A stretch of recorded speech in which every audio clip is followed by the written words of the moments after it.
Welcome to our tutorial about digital clipping. In this tutorial, we're going to learn what digital clipping is and we're going to talk about how to prevent it in your work. Basically, you want your input to be as loud or hot as possible without clipping. So what exactly is digital clipping and why is it so nasty and irreparable? A digital recorder records up to 0 dBFS, that's 0 decibels full scale. 0 dBFS means that all the bits are used, whether you've selected 16-bit or 24-bit depth. Basically, 0 dB is the loudest value that your computer can record. Your computer can't record anything louder than this.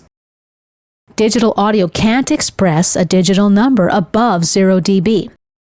That means if you try to record a signal whose amplitude goes above this maximum value, there's no way to express that loud of a signal. Your audio interface will do the best it can though, and it reproduces a string of 0 decibel values which end up looking like this flat top here that I've marked with the red arrow. The resulting sound is a buzz or distortion, and usually it's unusable, unbearable.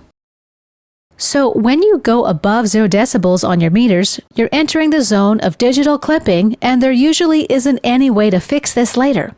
Now there are some exceptions. For example, if the clip is, 5 samples or less, you can usually modify it manually. You just zoom in real close on your audio software and then change the shape of the wave manually. Also, sometimes clipping on the input's okay. You just need to have a listen to see what's happened to make sure there's no distortion on the output. Now, clipping on your master output meter usually indicates trouble. When you're setting your levels, make sure that the meters on your software's input aren't going into the red, which is usually an indication of clipping. If they are, then turn down your source device until they're no longer going into the red.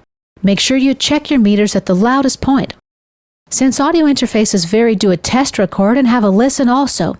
One manufacturer may allow signals, especially peak signals or transients, to go into the red without introducing distortion, while another might clip when the signals barely hit the overload indicators. Generally, you don't want your levels to be so hot that you don't have any headroom to make adjustments later, like with volume maximizing or EQ that might drive up the levels of certain frequencies in the recording. You've got to leave a little space for these important adjustments later on. One thing not to do when you clip is to turn down the output in the software or on your output device so that you don't hear it. This is only going to give you softer clipping because the source of the clipping problem is on the input. Conversely, be careful not to record too soft a signal in fear of clipping. If the signal's too low, then you'll get a less accurate representation of the audio in digital form. Your sound will be grainy, thinner. That's an inevitable part of the digitizing process whereby the audio signal gets converted into numbers.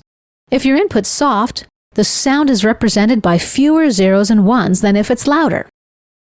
The quantization error will result in a much more inaccurate representation of your sound.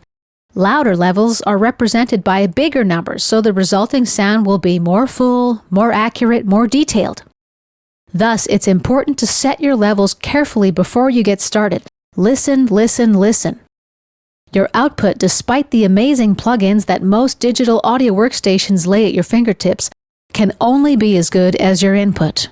And this concludes our tutorial about digital clipping.